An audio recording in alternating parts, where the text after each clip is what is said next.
jelema pedagang teh ngagunakeun duit bang nimbangna nyana teh beres.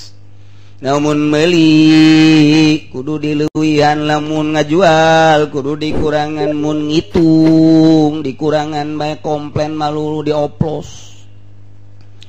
Aju boga kalakuan kos kitu teh kunyana disumput-sumput make baju gamis atau make baju tok-tok wa. Ke samping na ngajiripi taju kopeah naga luar biasa mancri teleh muamar kadapi mah sorbana digulak-gilak dibagus-bagus sama ruku Kiai Supi teu kajawan Allahumma sholli ala sayyidina Muhammadin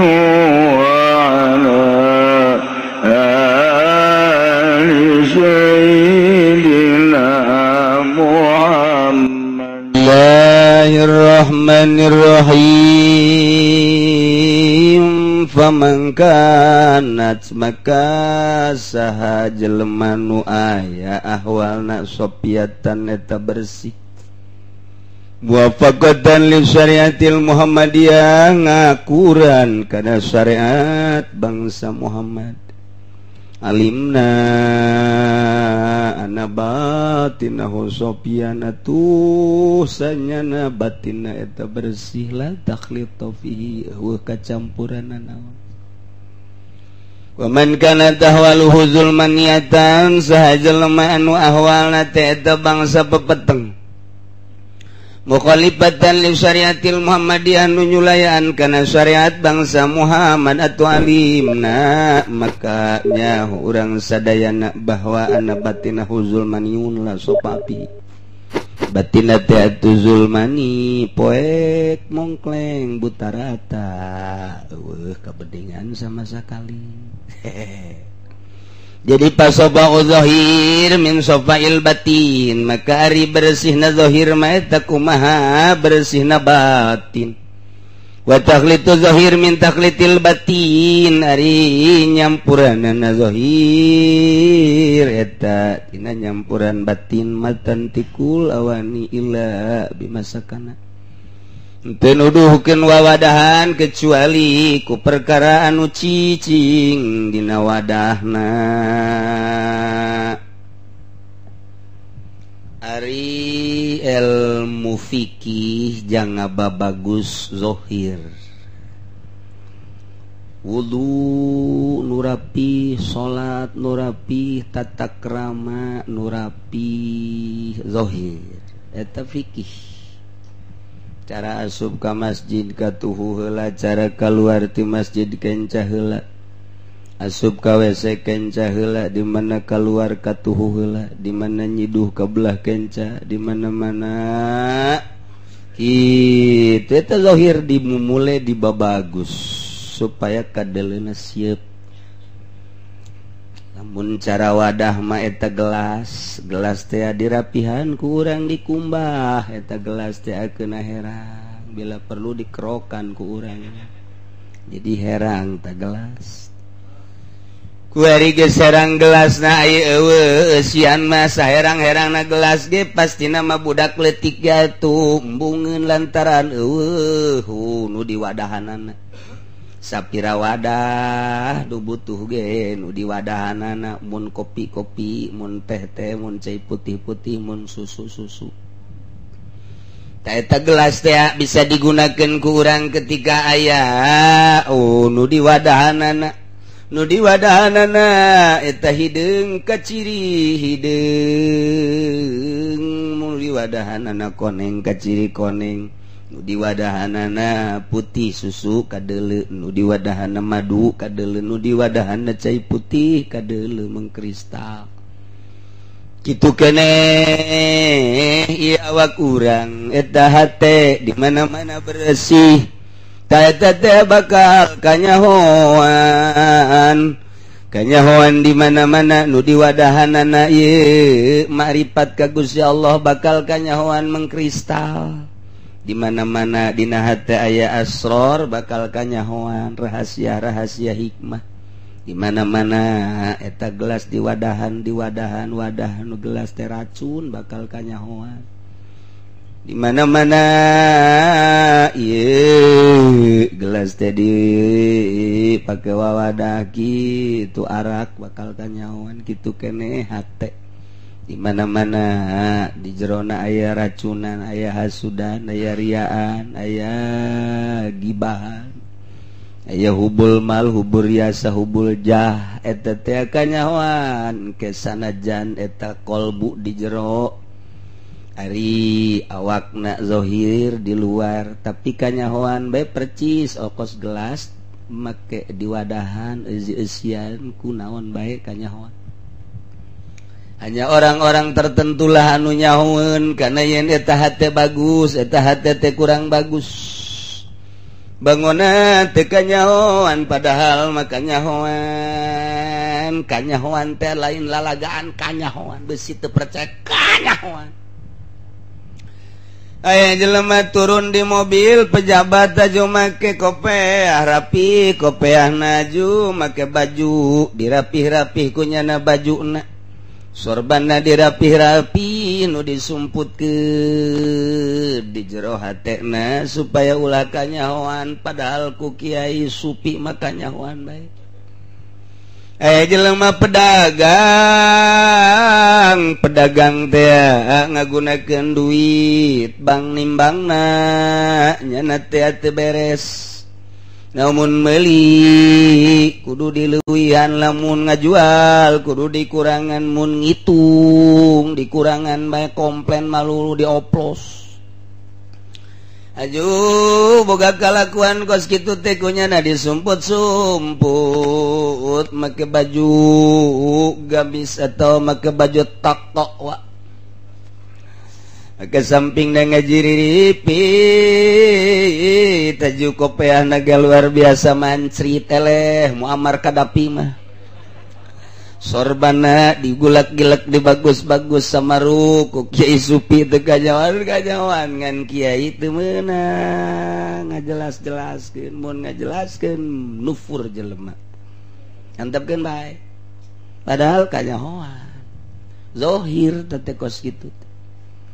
Atuh lamun Kangjeng Nabi mah langsung sahabat teh disenyum Kangjeng Nabi anu di zaman Sina Abu Bakar Sina Utsman senali kanyahoan dia zaman Abdul Qadir mah komo nembrak di zaman guru-guru urang ge hatta zaman kiwari sarua baengan atuh teu meunang ditembrak-tembrak ngan kanyahoan naon nu disumput-sumput ku urang nu disumput-sumput tu mantak hasud teh aya di jero hate ngan ku ahli nama kanyahoan aya hasudan teh aya kibiran kanyahoan kok bisa kos kitunya kitulah ilmu Allah lamun ku Gusti geus dibere rahasia ku Gusti geus dibere asror jadi kabayang kabeh eta lah engke syarat jadi guru mursyid jelema anu geus caang hatena bisa nempok ka murid nu aya di masyrik murid nu aya di maghrib aya murid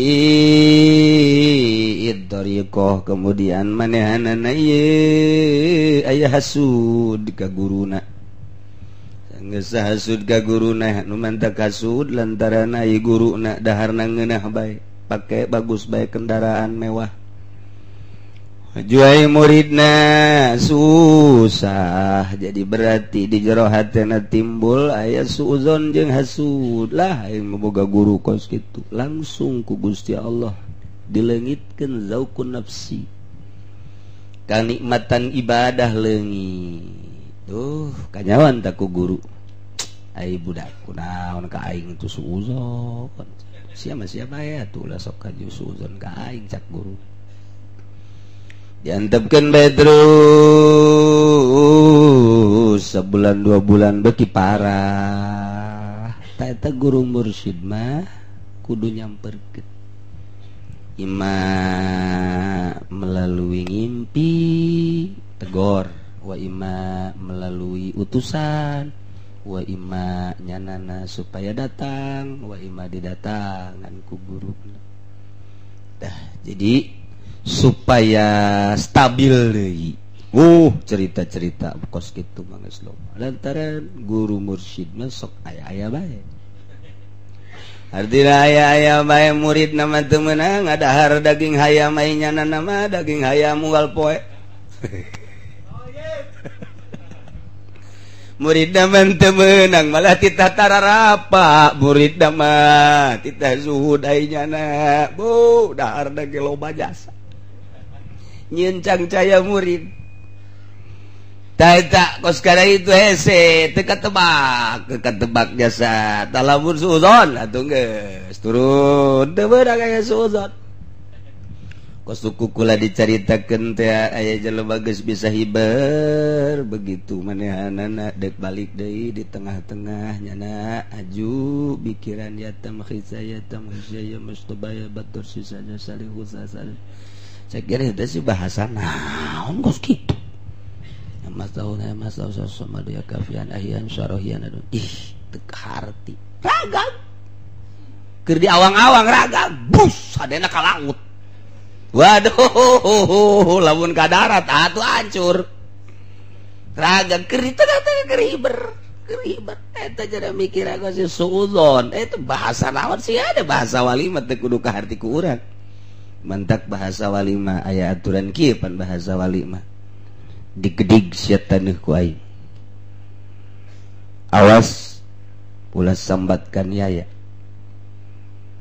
anjing belang anjing hidung pelet eta sebenarnya mah eta pelet eta sebenarnya mah eta ji digudakeun ku urang watung geus mata kabeh brojak laku geunang melet jain teu melet mah sanu daekeun atuh kapotongan kos kitu atuh.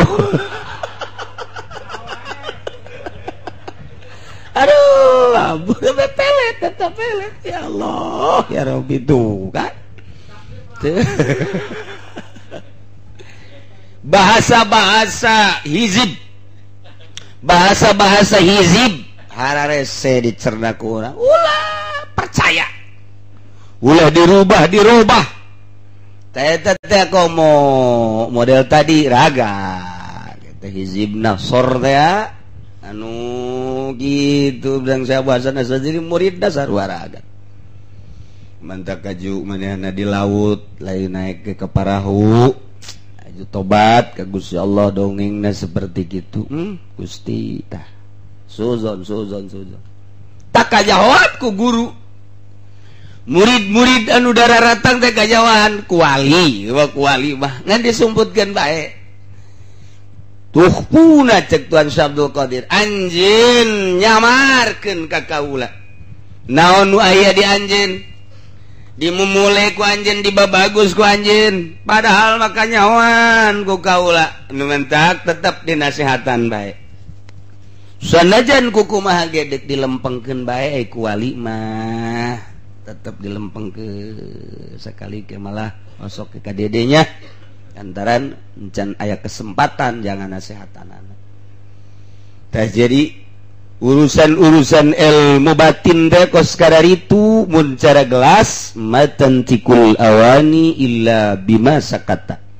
Teu nuduhkeun wawadahan kecuali naon ku perkara nu cicing di dinya.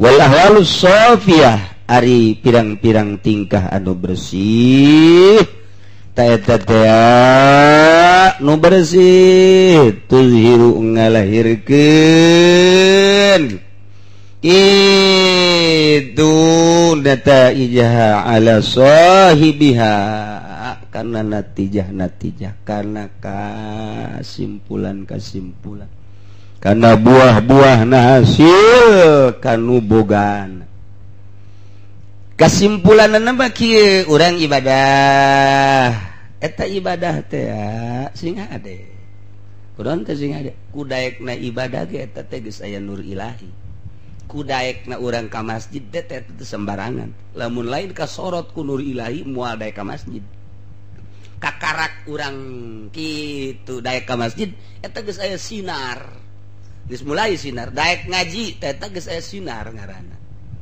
lamun sinaran embung urang ngaji embung ka masjid eta awalan sebut warid sinar ilahi pertama.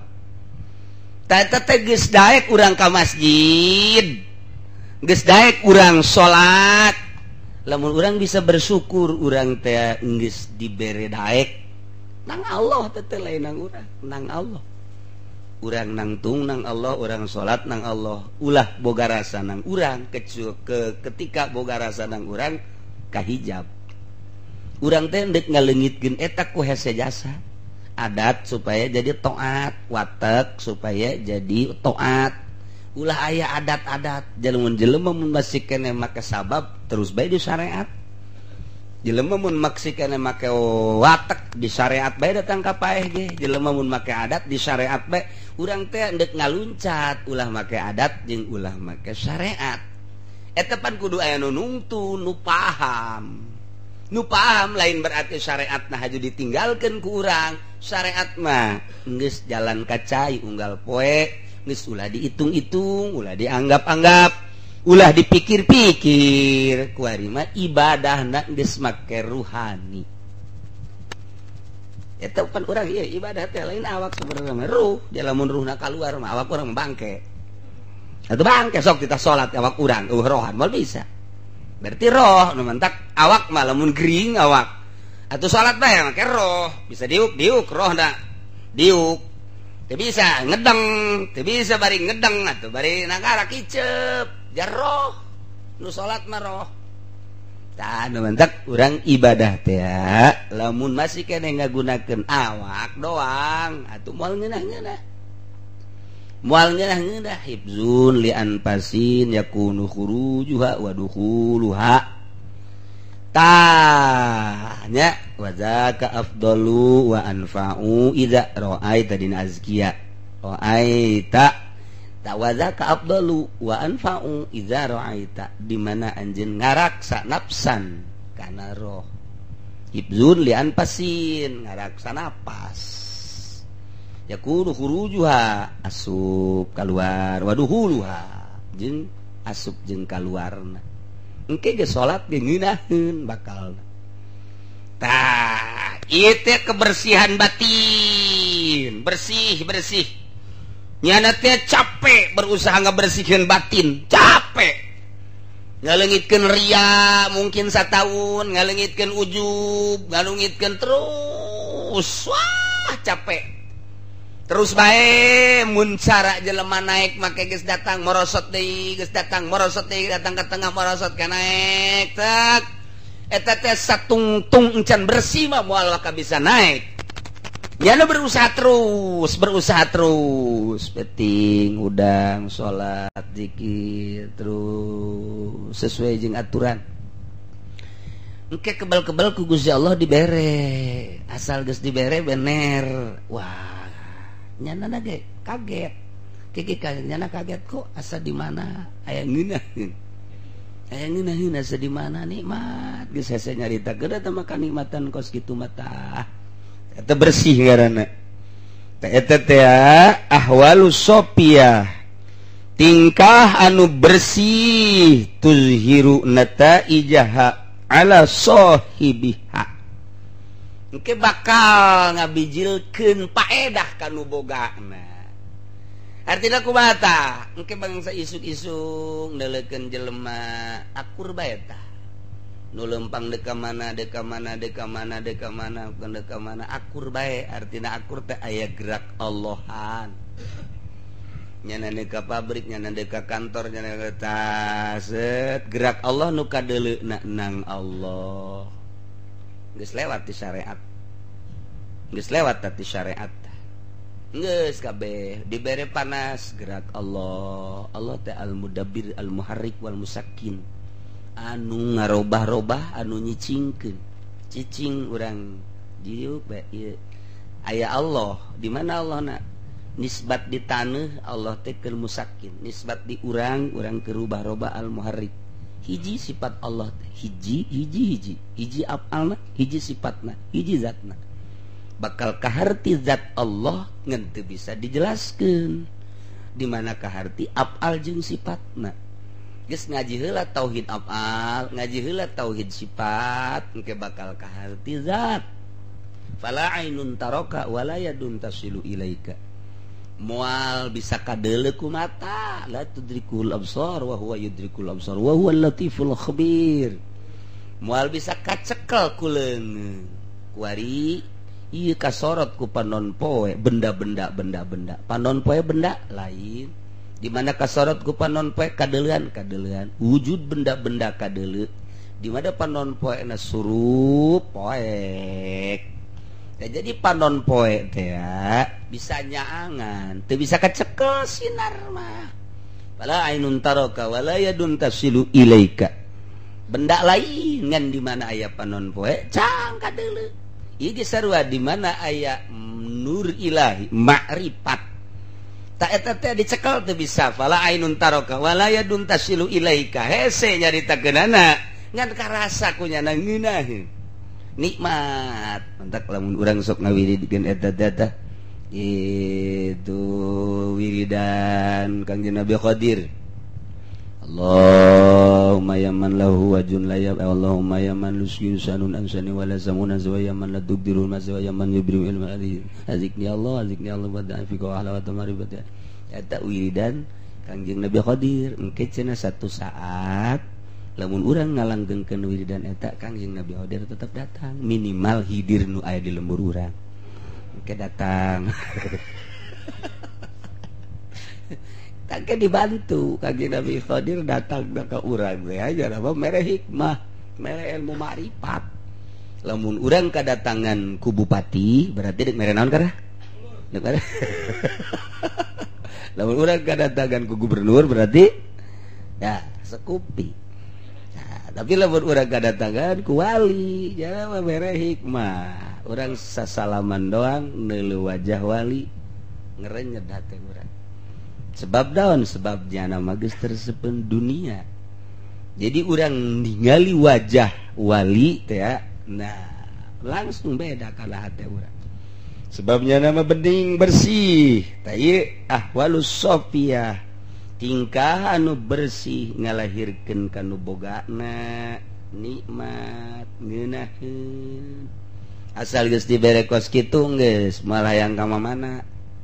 Geus moal hayang ka mana, geus ngeunaheun jasa jeung Gusti Allah nikmat jasa lamun Siti Rubaiah nyaritakeun kieu teh. Euy, cak urang lemburna. Nanaonan di jero imah bae tuh, batur tuh deuleu tuh nu ka Ancol. Tuh batur tuh nuka Karangbolong Jakarta tuh rame ieu mah di imah bae seri bae Siti Rubaiah. Terus lantaran terus bae diomong kitu cek Siti Rubaiah teh nyaho sia mah ngan sakadar reresepan zahir kula mah di jero kamar teh jeung nu nyieun Ancol jeung nu nyieun Karangbolong jeung nu nyieun karamean atuh indahan kula di jero kamar dibandingkeun jeung mane apruk-aprukan kitu. Pernapas babarengan jeung Gusti Allah ngeunaheun nikmat cek Siti Rubaiatul Adawiyah. Mane mangan teu nyaho bae kana kanikmatan anu hakiki coba eta. Masyaallah. Lamun Siti Zulaikha baheula ngudag-gudag Kangjeng Nabi Yusuf alaihis salam. Ngudag-gudag Siti Zulaikha datang ka nyana teh ya itu ngunci Kangjeng Nabi Yusuf. Kunci dicekel Kangjeng Nabi Yusuf datang ka soekpan. Naon kitu ngaranna baju tukangna. Baju Kangjeng Nabi Yusuf ngaranna ge manusia. Begitu ningali Siti Zulaikha maka geus dibuka. Aduh atuh mun Nabi brojak atuh tinggal ceklak lah. Ya Allah. Tapi malaikat Jibril langsung, "Ya Jibril," cak bos saya. "Ya Jibril, turun." Pencet. Dipencet ieu na ku malaikat Jibril kala luar cai manis. Leuleus. Manusiawi. Tetep syahwat aya. Jadi teu kesampean leh Siti Zulaikha kacaritakeun panjang ke dina tafsir ieu mah ujung-ujungna bae heula. Begitu Kangjeng Nabi Yusuf geus jadi raja. Nyana nanyakeun di mana Zulaikha kuari. Wah, di teangan lantaran geus jadi raja. Aya habarna cenah nyana di handapeun jembatan. handapun jembatan. Wah, tukang jeung Nabi Yusuf langsung make kuda kebesaran negara, make baju kebesaran, make mahkota kebesaran, kakasepan kangjeng Nabi Yusuf pohara meujeuna we atuh nya kasepnya jadi raja. Assalamualaikum. Seri Siti Zulaikha. Assalamualaikum. Tengah jawab Siti Zulaikha. Assalamualaikum cek kangjeng Nabi Yusuf. Saya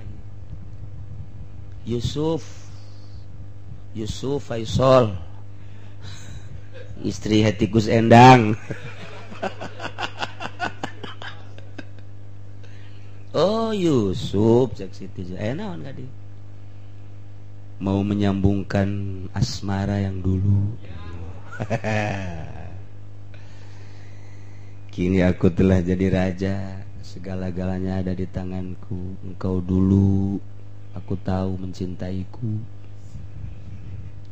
dan kini aku akan ambet kembali. Naon ambet? Aduh, itu lewat gurucut jai batala di sisi jembatan. Kita nggak jawab. Terus dirayu ku kangjeng Nabi Yusuf. Tetap sekali, dua kali, ketilu kali. Yuk orang ke istana, anjeun rek dikawin ku kau. Cek Siti Zulaikha baheula kaula cinta ka anjeun, resep ka anjeun lantaran kula jauh jeung Kholik. Keur jauh jeung Kholik, resep teh pada makhluk be, urang jeung urang, kuari mah kula geus selalu jeung Kholik. Kerajaan, kakasepan, harta, ternyata eta teh horenganan hina, leuwih hina tibatan bangke. Cek Kangjeng Nabi Yusuf pan jadi kos kieu teh. Hina horeng raja teh hina, kasep teh geulis teh hina, dunia teh hina. Ternyata nikmatan di handapeun jembatan jeung Gusti Allah. Nikmat kadeuleu ku batur rudin, kadeuleu ku batur hargaan, padahal mah teh jeung Gusti Allah. Indik Yusuf wari keneh ulah diganggu nu ngaran Zulaikha keur meujeuhna nikmat ibadah ka Gusti Allah. Ulah dibejakeun bahwa Zulaikha aya di dieu. Indik. Waduh, cek Kangjeng Nabi Yusuf kok jadi kos kieu tuh. Diinit Kangjeng Nabi Yusuf. Tuh, Siti Zulaikha jadi geus mengenal Allah mah. Dunia teh nanaon. Eta paling rame engke dongeng Kangjeng Nabi Yusuf ditafsir. Waduh, engke gerage mun teu keburu urang ondangan-ondangan. Teu keburu. Gading dimodif ku Gusti Allah nini jadi parawan deui. Wih, eta bagus we. Pokona mun tinggalin dongeng eta rugi we pakana. Eta Siti Zulaikha teh datang ka kos gitu. Dan dunia teh geus nyaho ka Gusti Allah. Pan dunia teh pamere Allah sedengkeun kaula babarengna jeung Allahna. Kasep teh pan pamere Allah sedengkeun kula geus bareng jeung nu mere kasep. Ih, pangkat teh nang pamere Allah pan kula babarengan teh jeung nu mere pangkat. Atuh naon isuk pageto kasep bisa leungit, harta bisa leungit. Jabatan jeung tahta bisa leungit, ari jeung Kholik moal leungit-leungit. Ngudag-ngudag anu non anu pana rugi mendingan ngudag-ngudag nu bako. Doa umrukum fila syai'a, kasia-sia umur anjeun dina neangan la syai'a nu eueuh hartian. Doa umrukum fila syai'a bahasa Tuan Abdul Qadir. Geus hirup geus sabaraha taun disia-sia umur anjeun fila syai'a neangan anu eueuh hartian. Sok ciptaan saya ya mah mulai ngaji rapihan syariat sanggeusna rapih terus belajar thariqah engke supaya mantap ibadah urang eueuh sieun geus loba ka Gusti Allah mah eta mah bahasa sagala sieun ka pocong, sagala sieun ka kuntil anak, sagala sieun tah manu kos kari teh mah atah. urang lamun mantep ibadah ka Gusti Allah urang kur kasinaran terserah urang kasinaranana apa ku jalal Allah apa ku jamal Allah. Jadi urang teh sapoe-sapoeana teh beda-beda wali teh engke terus aya sama Allah asa didengekeun bae asa ngadenge aya basor Allah asa neuleuh asa dideleukeun bae itu teh terus ke eueuh ke aya ieu ke eueuh ke aya ieu ke eueuh aya selalu kitu bae. Di perhari-perharina lain-lain ku Allah kumaha diberena ku Allah tapi tetap jadikan nikmatan ketika geus nyaho ka Gusti Allah mantep ibadah cek Mama Bakri wali ma al-arif billah nu nyaho ka Allah hasba ma yumkinu bihasabiz zat wasifat nyahokeun heula Allahna zat jeung sifatna sifat jeung af'alna bakal kanyawan zatna. Jadi belajar heula eta tauhid. Geus beres tauhid kakarak al-muwazibu lit-taat selalu taat. Al-mujtanibu 'anil ma'siyat ngajauhan maksiat. Eta wali nu kos kitu teh cek Mama Bakri. Al-kitu mu'ridu 'anil inhibaki fil ladzat wasyahawat. Bungeunnya nama dina kangenahan dunia. Al mudbiru anid dunya lompat ngajauhan dunia nya nama. Ai urang mah lompat. Gak deketan dunia pakai HP. Aduh dicoba jaringan. Jauh wali ma al mudbir anid dunya lari tunggang langgang jauh ninggalkeun dunia artian dunia. Al mudawimul lizikri terus selalu zikir eta wali mantap geus bae kesimpulanna malah jang pangkat urang mah bisi aya anu wawalianan tapi teu salat ulah bisi aya jelema anu hebat memang segala bisa tebak-tebak ngan teu salat ulah bae geus ulah sebab syariat heula ke lamun geus syariat kakarak hakikat. Ieu lamun aya di lembur urang ngembang-ngembangkeun zikir tapi teu salat ulah bae. Ulah di deukeutan bae geus ulah bae kajian kumaha. Kecuali eta tadi deuk dijadikeun murid khusus. Eta mangke si guru na teh berlaga di hareupeun pibahaneun murid. Anu aneh-aneh kabatur-batur teh lantaran nyana coba zona datang ke mana ujung-ujungnya batu tetap dek dibere. Nah iyalah ilmu ngebersihan batin lain ilmu sambarangan.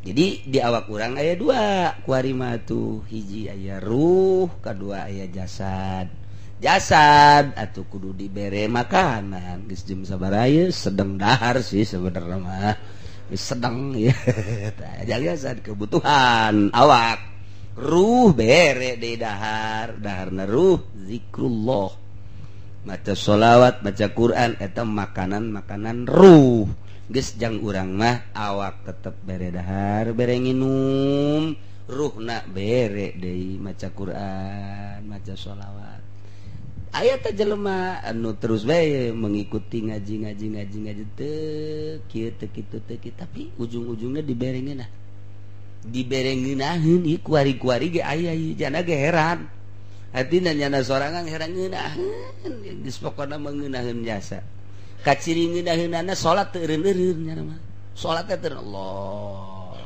geus teu bisa dilarang ku pamajikanna ge geus teu bisa dilarang ku ngeunah Allahu akbar ngeunaheun urang mah 4 rakaat bae duha deuk 8 ngap kana maya sa'du ila sama dek 8 rakaat tetap 2 bae lah jaca kiai ge cenah penting dakwah waduh masih ngadalil segala gitulah ya. Jadi urang ge dek ngahaolan seorang manusia anu bersih batinna sugan urang kasemperan kasorot kalantisan belah dina mah di aku murid Tuhan Syekh Abdul Qadir Al Jailani, di aku selaku umat Kangjeng Nabi Muhammad sallallahu alaihi wasallam. Wallahu a'lam.